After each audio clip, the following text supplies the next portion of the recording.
How's it going? I'm Dr. J, and today wait, no way. You're telling me that after months of memeing about buffing Zair and spamming dash attack, they actually did it. It's like this update was made for me. Young Link got debatably even more awesome buffs than Samus did, but that's going to take a couple of days of labbing to really show off.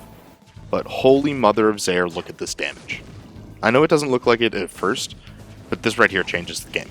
But okay, let me dial it back for a second and go through these changes in order.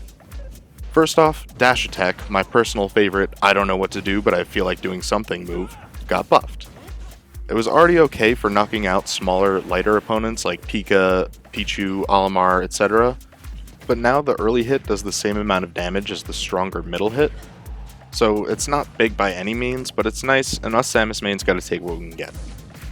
Up smash got stronger in terms of knockback too, but it's just as unreliable and unsafe to throw out. It is at least a slightly higher reward for the same risk. The knockback growth went from 150 to 162, which is okay I guess. Using it under platforms to catch techs, or to catch an air dodge read is cool and all, but yeah, it's still up smash. The down smash buff, however, is sick. Covering techs, rolls, and ledge get-ups with this move just got a whole lot more rewarding, as you can now get reasonably earlier KOs with it.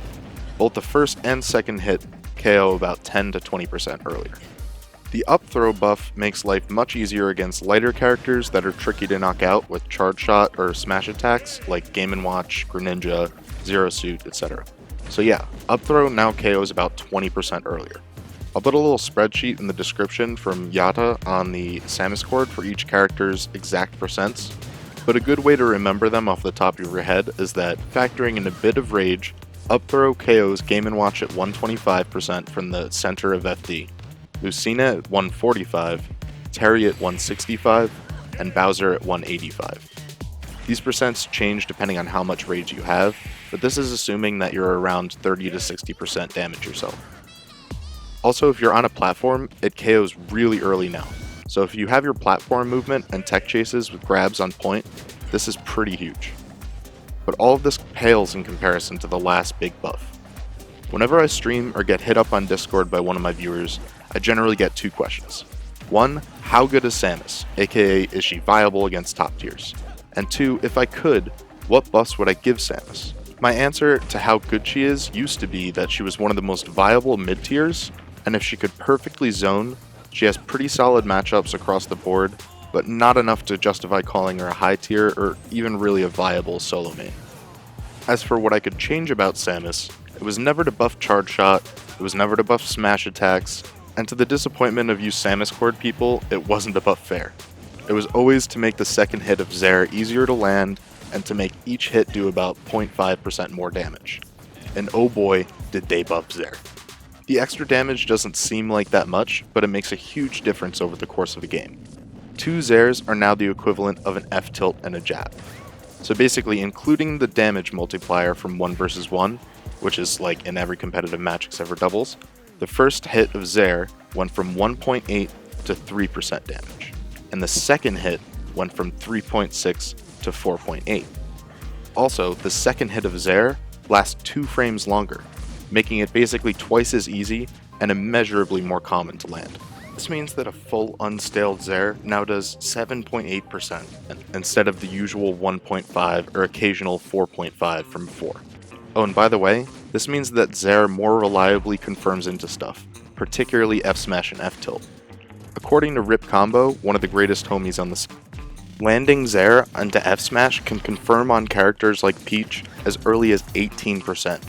I'm not sure what the highest percent this confirms up to, and it's kinda tricky to land, but you could safely say that this confirms up to about 90% on most characters, giving her even more ways to knock out. Of course, this probably doesn't confirm reliably on the entire cast, but we can expect to see this be used pretty commonly in competitive sets as a stock finisher and a way to get people off stage at early to mid percents. I guess I should also mention that Samus' shield got better, but only by a tiny bit. And Dark Samus is slightly less vulnerable after dropping her shield, but who really cares about that since it doesn't change how you play?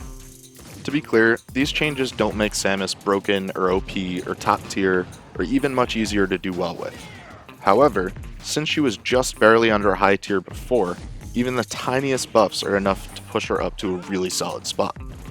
These buffs work really well together, and that the little extra chip damage from the Zair buff makes it easier to get the earlier up throw and down smash KO percents, and confirming out of Zair is going to wind up being really good once it's all labbed out.